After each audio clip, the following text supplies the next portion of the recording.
Dealey Plaza, Dallas, the public arena for the brutal slaying of the 35th President of the United States.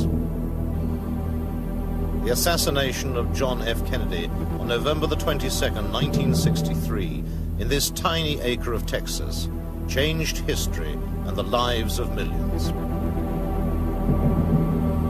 And for those closest to the tragedy, the awful memories of that day and the ensuing controversy live on.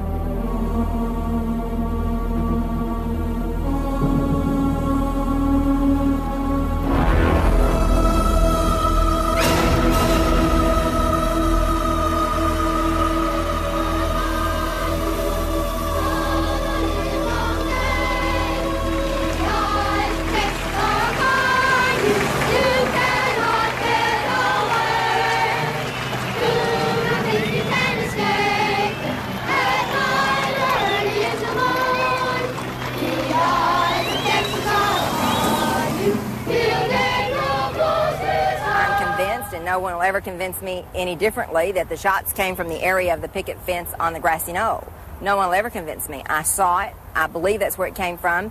And the only way that I'm ever going to believe any different is when I stand before the judge on the judgment day and he tells me. But I know what I saw, and that's what I saw. Major Phil Willis, with his wife and daughter, was also in Dealey Plaza. He is certain that the fatal headshot came from the grassy knoll. Hell, I'll tell you, 90% of the people in Dallas, Texas, and probably the United States have heard all this over, have since decided that, as well as the second investigation held in the House of Representatives in Washington. And no one will ever convince me. I know damn well the shot that blew his head off came from the right front. It had always seemed to me that had the car speeded up, had there been better reaction on the part of the driver, they were only yards from what at least I perceived to be safety by getting on the expressway.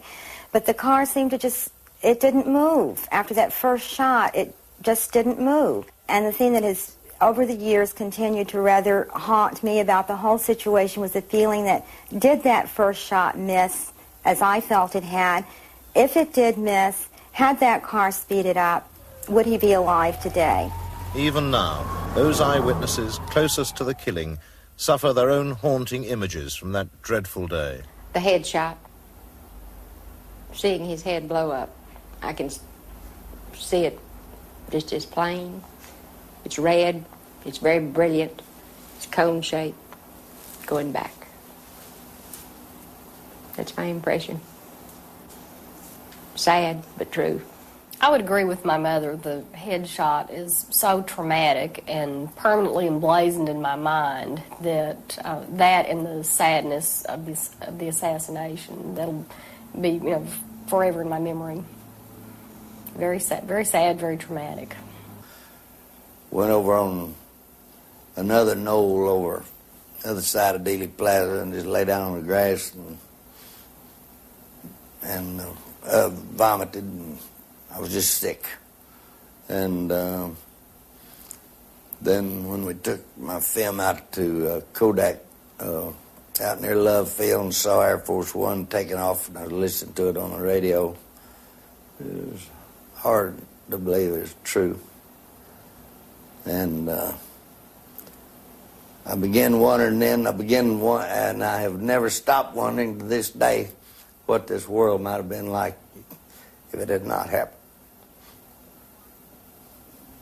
It's affected my life in many, many ways. I suppose the most immediate effect was, as I said, I stopped being in some ways young on that day. I had been very idealistic, very politically involved.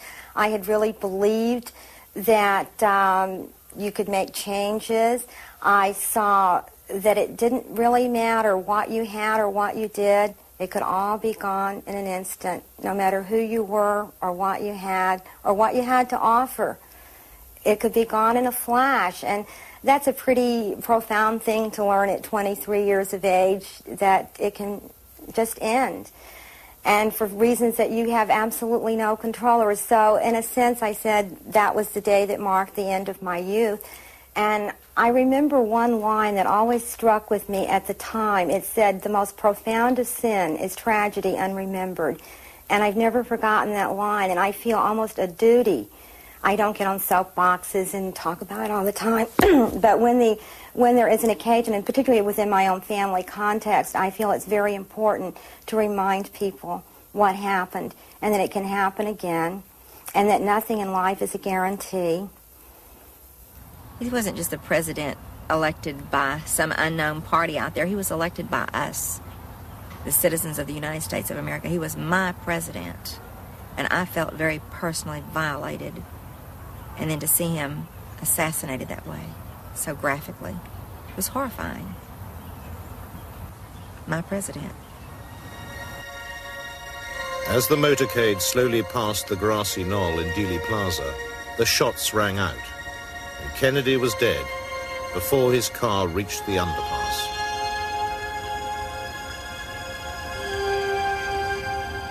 When the Secret Service bodyguards finally realized what had happened, there was a frantic 4-mile dash along the Stemmons Freeway to the nearest hospital.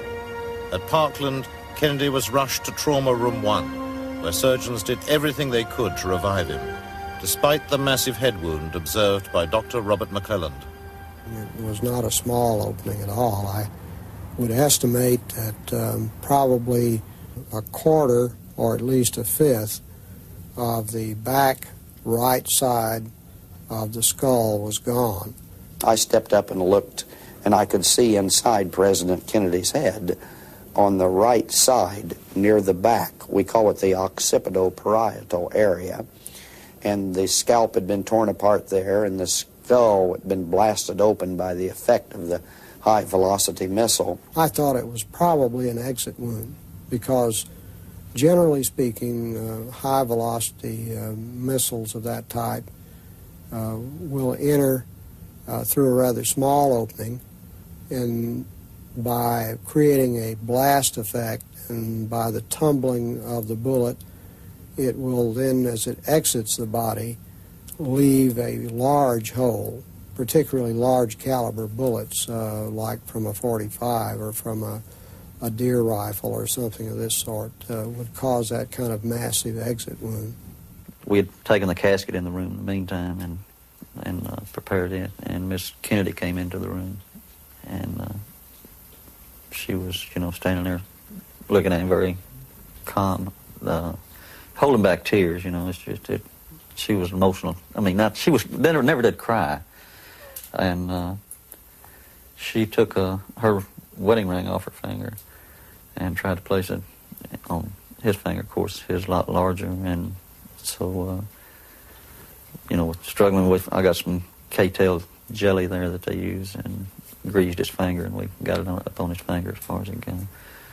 And then the priest came into the room and administered the last rites to him. They sent for Father Huber, and he was ushered in. There was a huge crowd, of course, milling out in the hall, and he was sort of shoved through the doors, and the scene, I'm sure, was overwhelming for him, as it was for most of us. Our president was lying there dead, his wife grief-stricken, and all of us more or less stunned. And so he came in and turned to his little book and started reciting something which he considered appropriate, and Mrs. Kennedy felt that, probably rightly so, that he wasn't giving the proper phraseology at that time, and she said, no, don't you understand? The final unction. And he turned to another place in his book and began reading, which appeared appropriate, and it seemed to have a soothing effect on her, and he finished the appropriate phrases, and Mrs. Kennedy bent over and kissed her husband and took his ring from his finger. And then she went outside the door of this small room and sat down on a chair immediately outside the room. I didn't see the wounds. They had him completely, his head was completely wrapped in a sheet-type bandage. The body, he was nude. when we pick up a body, as we train at it, my position was to take the head, place my hand underneath the head, and the other hand goes underneath the back of the spine at the waist. Then Peanuts, his hand goes next to mine on the waist, and he gets below the knees wherever we can stretch the person out. And we picked him up, and the back of his head felt like a wet sponge. It was just real soft. And as if, a skull was, part of his skull was missing. It was just that soft. While the president lay dead at Parkland, another tragedy was unfolding a short distance from downtown, in the Oak Cliff district, where police officer J.D. Tippett had been gunned down by an unknown assailant. It came out over the radio that the suspect had gone into the Texas Theater. Well, we continued on into Texas Theater, and Kenneth and I entered the theater, and about the time we entered, well, some more officers came in behind us, and there were also some officers around the back. While we were in the theater, probably 150 to 200 people had gathered out front of the theater, attracted there by all the noise. They had been told on television that the president had been shot. At this point, nobody knew whether he was dead or not. All these things happening this close together, they thought probably the suspect we had was maybe connected with the shooting of the president.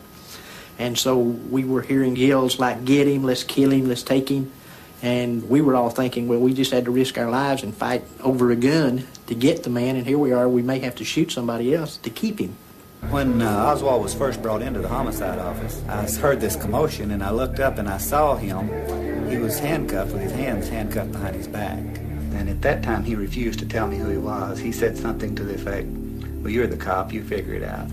Later that day, Detective Rose led a search of the house in Irving, where Oswald's wife, Marina, lodged with her friend, Ruth Payne. 6 officers came to the door, and they said they had Oswald in custody for shooting an officer, no reference to the president, and they asked if they could come in. I asked if they had a warrant, and they said no, but we could get one right away, and they were obviously very tense and nervous, and I, was stunned by their arrival. On Saturday morning, after the assassination on Friday, we went back to the Payne residence in Irving. I had obtained a search warrant from Judge Joe Brown, Jr., and wanted to do a more thorough search than I had previously done of that residence. Some of the items we found in this search was a photograph of Oswald standing in front of a house with a rifle in one hand, a newspaper in the other hand, and a pistol on his hip. At no time did I suspect he had any kind of gun.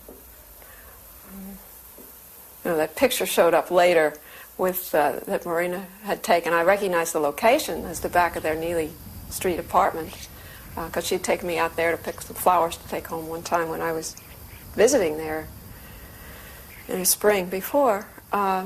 And as you know, he was carrying both the rifle and the pistol at that point. Other items we found was, of course, a small Minox Miniature camera, it's called.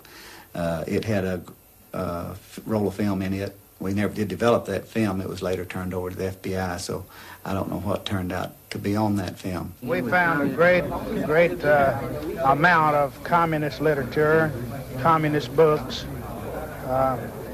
I couldn't tell you just what all it was, but it was a large box. We brought all the evidence in, and Captain Fritz decided to conduct a further interview of Oswald and had him brought into the homicide office for interrogation. I sat in on that interrogation. Captain Fritz at one point said, "Mr. Oswald, you told us that you had never owned a rifle or a gun or a weapon of any sort. Is that right?" And he said, "That's right. I never owned a gun in my life." So Captain Fritz showed him the photograph and said, "Well, how do you explain this?" He looked at it, and he got visibly mad. He seemed shaken, and he said, "Well, that's just simply my face superimposed on someone else's body there. That's all that is." Another senior detective sitting in on Oswald's high-level interrogations that weekend was Jim Lavelle. Mr. Kelly with the Secret Service who was the head of the Secret Service out of Washington, had flown in, and I guess it was the next day, perhaps on Saturday, asked him if he knew anybody named Alex Heidel. He answered no, and they asked him if he had ever used that name at any time, and he answered no. And he said, well, isn't it a fact that when you were arrested you had an identification card with your picture on it and that name on it and your billfold? He said, I believe that is correct. And Mr. Kelly said, well, how do you explain that? And he said, I don't. During my tenure with him, he was a very calm and cool and collected individual. All of his answers were very concise and to the point. He didn't volunteer information, and he certainly didn't admit to anything. Mr. Kelly also, in the same time when he asked him about the Alex Heidel, he knew that Oswald had been involved in this fair play for Cuba in New Orleans. And he asked him, he said, now that the president has been killed, he says, do you think that the attitude of the United States towards Cuba will change? And Oswald looked around to his left where Captain Fritz was sitting, and he said, I believe that I am charged with the murder of the president. Is that correct? And Captain Fritz said, yes, that's true. And he turned back to Mr. Kelly and he said, I don't think that I should answer that, because whatever answer I give you might be construed in a different light than what I intended it to be. He said, however, in all countries, and this country is no exception, when a leader of the country either dies or gets killed or something, there's always a second in command that takes over. And he said, in this case, I believe his name is Johnson, and I don't think that his views towards Cuba are any different than the president's. An early arrival at police headquarters was the FBI agent in Dallas who'd been assigned to keep an eye on Oswald prior to the assassination, James Hosty. His behavior when I talked to him on the afternoon of the assassination for approximately 1 hour was that of a person who was very calm, cool, and collected. He claimed that he was in the lunchroom at the time of the assassination by himself. He was also asked by Captain Fritz, did he bring a weapon into the building that day, and he said no, he had not, but he had seen the manager, Mr. Truly, had brought a rifle into the building a day or two before. This was later checked out and proved to be true, that Mr. Truly had brought a rifle in and he was going to go deer hunting with it and shown it to several of the people in the building. The interview was terminated because Oswald was taken out for a lineup. Oswald was placed in 4 different lineups, 3 on Friday, a 4th on Saturday. In the first 2 lineups, Oswald appeared with 2 police detectives and a jail clerk. These men were wearing clothing quite a bit nicer than Oswald, but moreover, they did not resemble Oswald in appearance. They were heavier, older. One of them had blonde hair. The police gave fictitious names and occupations. Oswald gave his real name, his real occupation, to Texas School Book Depository. This information was being widely disseminated even by the time of the first lineup. In the second and third lineups, Oswald appeared with men who were quite a bit heavier, older. Some of them had blonde hair. And in the 4th lineup, which was the most outrageous of all, Oswald appeared in the lineup with 2 teenagers and a Mexican. And in the 2nd, 3rd, and 4th lineups, Oswald complained bitterly to police about the manner in which the lineups were being conducted. And he berated the police, demanded legal representation, and it was very, very apparent to any witnesses that Oswald was the suspect. There are established criteria for the fair and proper conduct of police lineups. By any stretch of the imagination, every rule in the book was violated by the Dallas police in the conduct of each of the 4 lineups that weekend. When they first filed against Oswald for killing President Kennedy, they put in the complaint that Oswald did kill President Kennedy in the furtherance of an international communist conspiracy. The White House called down to the district attorney and vehemently objected to that, in which then the district attorney removed this statement from the original complaint. Because of this, the White House was extremely upset with the local authorities, and we were under the strictest orders not to give them any information whatsoever at all about Oswald. This caused them to jump to the wrong conclusion and think that we were hiding something about ourselves when we were really cloaking the information about Oswald's Soviet and Cuban connections. In Mexico City, 2 months before the assassination, a man claiming to be Oswald had visited both the Soviet and Cuban embassies, demanding a visa allowing him to travel to Russia via Cuba. He was unsuccessful. The American authorities were aware of this trip. I asked him if he'd ever been to Mexico City, and he became quite upset about that. But this was more, he was more startled. And he said something to the effect, "How did you know about that?" And then wouldn't speak about it anymore. Whether it was Oswald or an imposter in Mexico City, it was a connection that the American authorities were anxious to conceal at all costs. James Hosty gives the official explanation for this cover-up.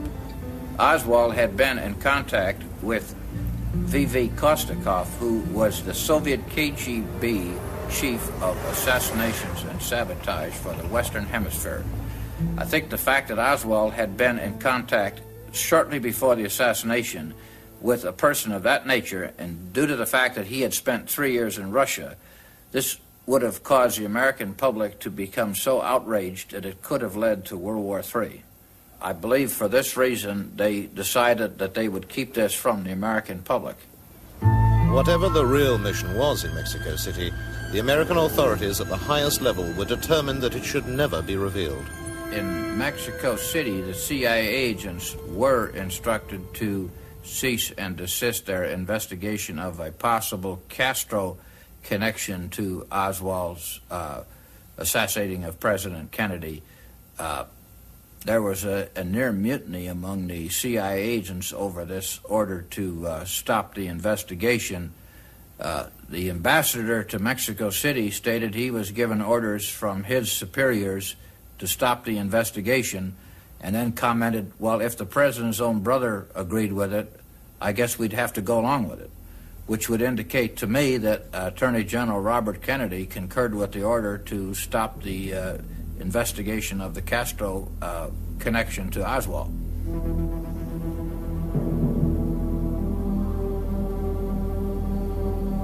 In the holding cells of police headquarters in downtown Dallas, time was running out for Oswald. Throughout the relentless interrogations, he had offered no information other than vehemently protesting his innocence of the murders of both the president and Officer Tippit. 24 hours after his arrest, he was still without legal representation.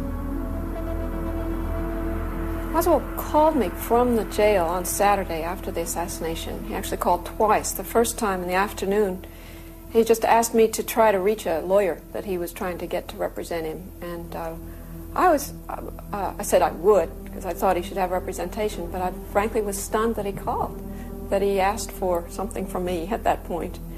That was a very brief conversation, and his voice was very flat. Detached, like as if there was no momentous event going on around him or around me. And then he called again in the evening to try to reach Marina, and just asked for Marina just as if it were any weeknight after work. And he normally did call her then. Again, just very detached, very, very separated, it seemed to me, from what was going on. For the rest of that day, and most of the following morning, Oswald's time was filled with more unrecorded interviews with police officials. Shortly after 11 o'clock on the Sunday morning, his move to the greater security of the Dallas County Jail began.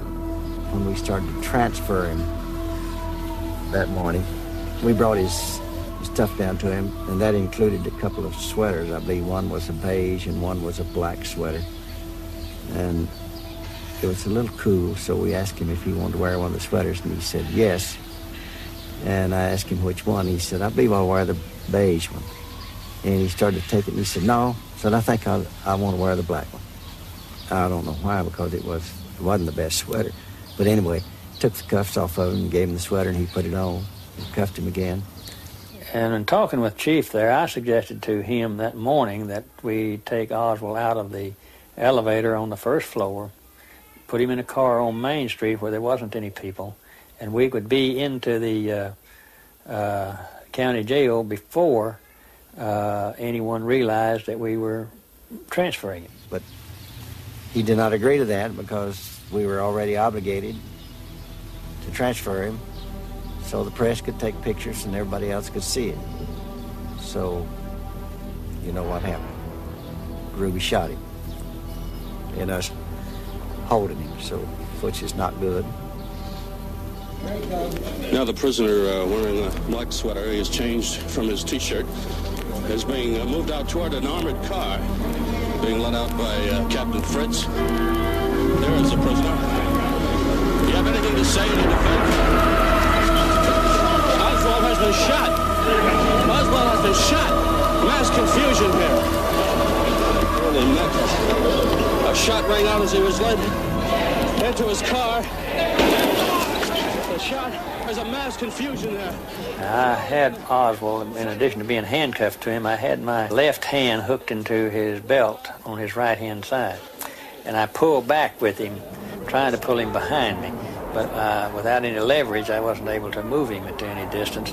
What I succeeded in doing was turning his body a little bit. Ruby would have shot him if I had not turned him dead center just about where the navel is. As a result, by me pulling on him, trying to turn him in that reflex action, he shot him over here about 4 inches to the left of the navel. The bullet went all the way through him and lodged just under the skin on the right-hand side. If it had been a little better, a little higher caliber or more powder in the bullet, it would have gone on through him and hit me approximately in the same place. But it stopped just under the skin, and I could roll it around under the skin just like a seed in a grape. I stood beside Dr. Shires and watched the efforts to salvage Mr. Oswald. I remember that he was given pure oxygen because he was already unconscious, and little or no anesthesia. And when the abdomen was opened, one could hear the blood escaping from the aorta. And he received 18 pints of blood within the next few minutes in an effort to resuscitate him. And he did recover a blood pressure for a moment or two and began to move his arms.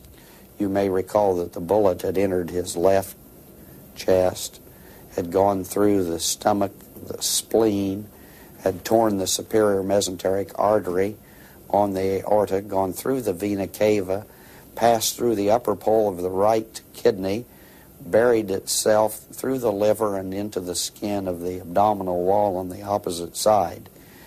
And at that time, there were few, if any, survivors in America of a simultaneous injury to the aorta and vena cava, which was the major injury that Mr. Oswald sustained.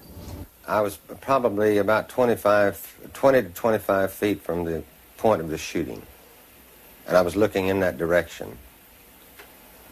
And when the shot was fired, it didn't really sound like a pistol shot. It was a muffled sound, but I knew that it was a shot. And my first thought was that probably some older officer that was ready to retire, that was probably, I figured, bereaved and grieved over the shooting of Tippit, that really that's what my first thought was, that it was some policeman that shot him. My first thought was that one of my fellow officers had shot Oswald. But as the crowd began hollering, the gun passed in front of my face, and I grabbed at it, but I missed it, and I kept hollering, "Somebody get that gun, somebody get that gun." And there was a voice came from this pile of humanity that said they had the gun. Then suddenly I ended up with Ruby.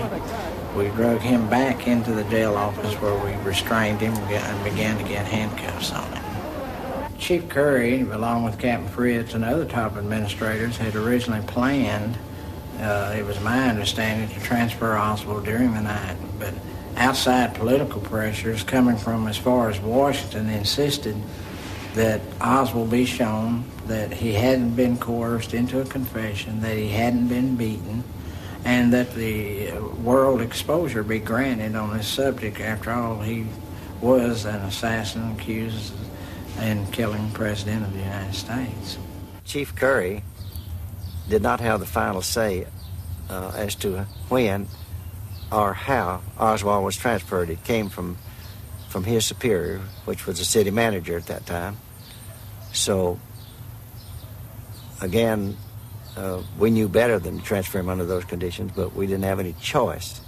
I was fairly certain in my mind when I saw Lee Oswald lying on the floor that he was going to die. And then I went to Parkland Hospital, and certainly he was dead. And that's when I met his wife, Marina, and his mother, Marguerite. Marina, through an interpreter from SMU, a Russian interpreter, she asked him that could she see the body. And the doctor told me, said that she shouldn't see the body. They just done an autopsy on him, and he wasn't even cleaned up yet. But she insisted on seeing him, and his mother Marguerite was there, and she insisted on seeing him. So I took them in to view the body, and there was a tear in the right eye of Lee Oswald, and Marina asked through the interpreter, was he crying when he died? And the doctor told her that no, some people die with their eyes open, some die with them closed, but this tear, he was not crying when he died.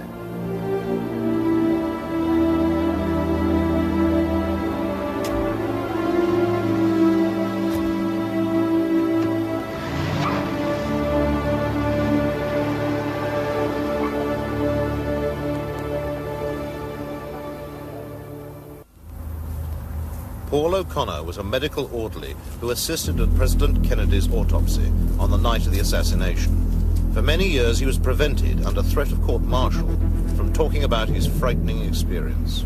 It was such a relief when the House Assassination Committee allowed me to talk.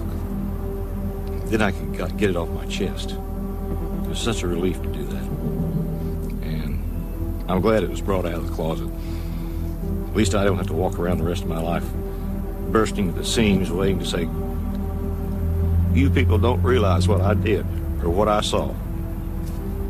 You just believe what you heard or told to believe. And you know he was shot, you know he was dead, and you know he was buried. And that's all that the general public knew. They didn't know about what we knew. And that was a hell of a feeling to carry around with you. In speaking out about what he saw at the Washington autopsy, Paul O'Connor has exposed major discrepancies in the official account of the events of that night, and in particular, the president's wounds. In Dallas, minutes after the assassination, the doctors at Parkland Hospital, in addition to noting a large wound in the back of Kennedy's head, had also observed a small wound in his throat, as Dr. Robert McClelland explains. Dr. Perry told me as I was helping him do the tracheostomy that he had made the incision, which goes this direction across the neck, for placement of the tube in the windpipe, through the little wound that had been in the front part of the neck, apparently about here, and as I understand, nicked the tie a little bit in coming through. And I estimate from what he told me that the size of that tiny little injury on the front part of the neck was perhaps the size of the end of my little finger, very small. What I would usually think about that kind of wound and what I thought about that one from his description of it was that it was most likely an entrance wound. Saw a picture of the throat wound. Nice little neat wound about like this is what they showed in the picture. When it actually was a great big nasty blown out wound. Just a big mess. Why they would say this is what it looked like when it didn't is just beyond me. The rendition is just totally fabricated. But the official autopsy photographs are not the only dubious aspect of that night's activities. When somebody is shot and killed, they usually do what they call a legal post-mortem. And that involves plotting a trajectory of a missile, where it comes in and goes out, and what angle it was. And we didn't do any of that at all. They weren't really interested, it seems, on how it happened, where it happened from. Nobody had mentioned whether he had got shot in the front or the back or the side or what.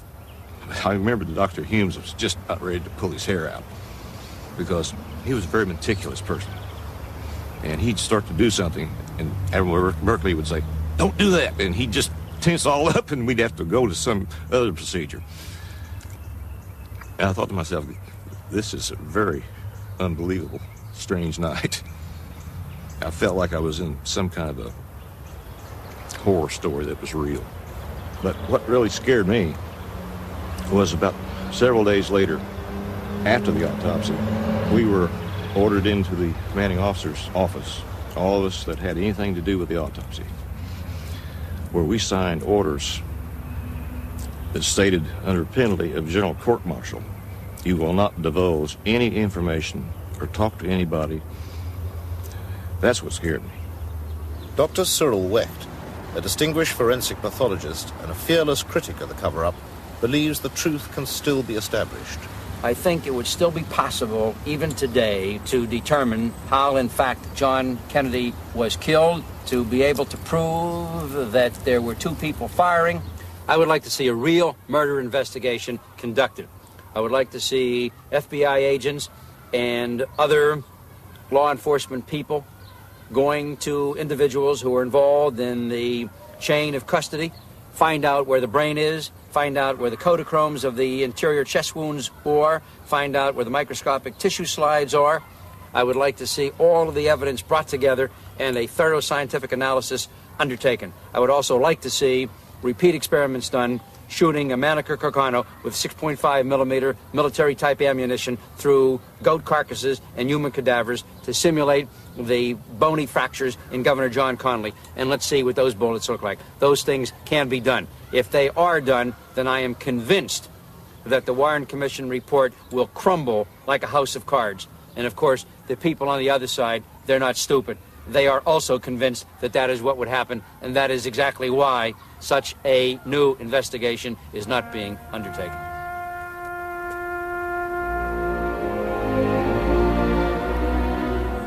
But the questioning voice of the American people refuses to be silenced. Each year on the anniversary of the assassination, a dedicated band of disbelievers meet on the grassy knoll in Dealey Plaza, typical of those millions of Americans who've refused to swallow their government's official line. Through their diverse efforts and their persistence, critics such as these have kept the quest for the truth alive.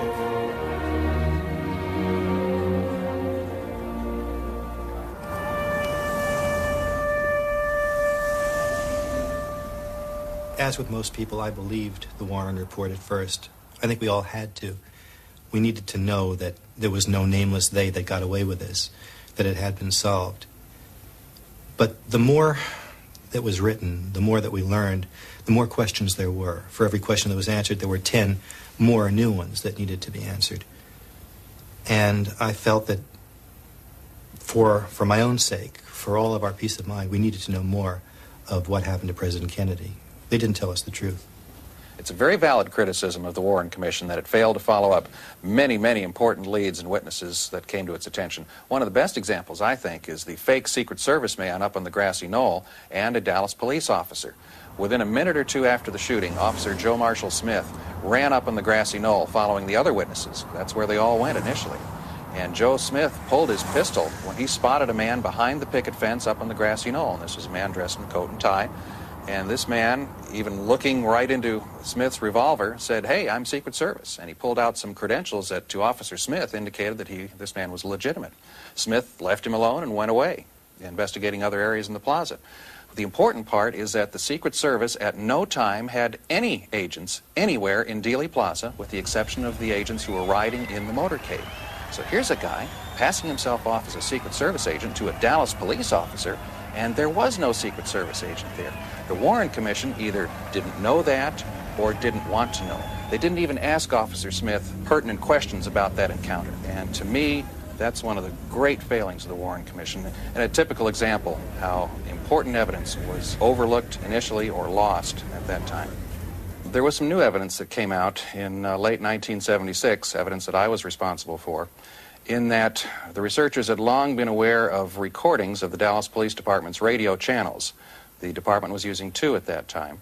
And some interference began just a couple minutes before the assassination occurred. And that interference continued for 5 minutes or so after the assassination, and it effectively blocked all police communications on their main channel.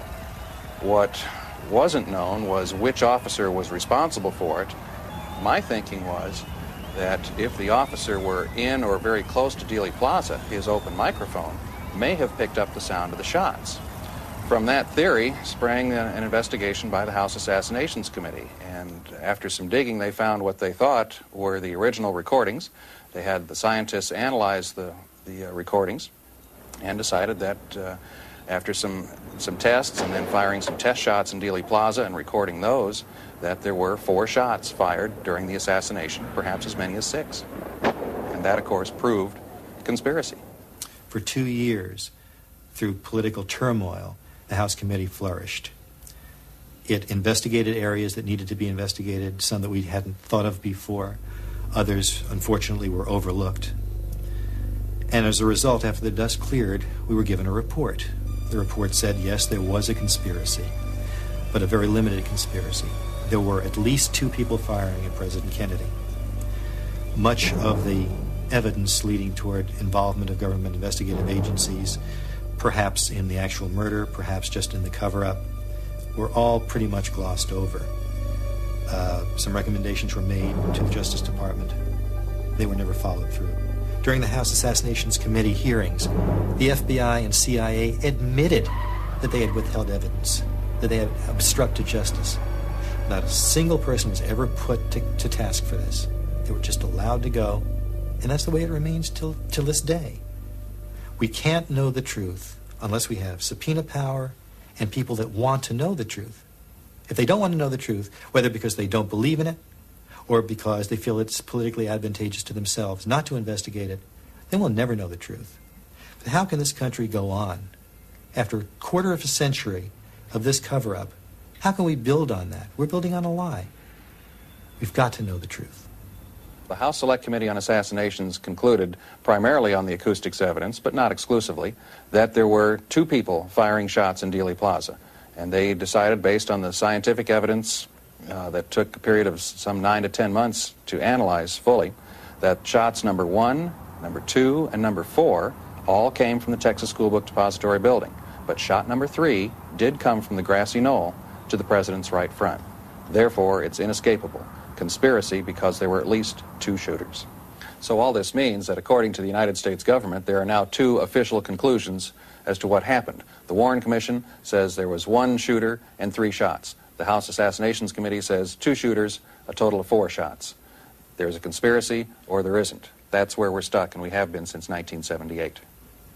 Given the nature of the president's most powerful enemies at that time, and who had the most to gain from the assassination, my feeling is that there are 4 groups that are suspect. The more militarily oriented of the anti-Castro Cubans, the people who felt betrayed by President Kennedy after the Bay of Pigs, the mob, who wanted the gaming rights back in Havana. They were losing millions of dollars every day since Castro closed the casinos. The ultra-right wing, who hated President Kennedy for virtually everything he stood for. And the ultra-right wing hawks within the CIA, the ones who had been fired, or people related to those politically, who had been fired by President Kennedy after the Bay of Pigs. They all had a common goal. They wanted the president out of the way. They wanted Cuba clear of Castro and the communist threat in the Western Hemisphere. They had the most to gain. They had the motive, the opportunity, and the means to kill President Kennedy.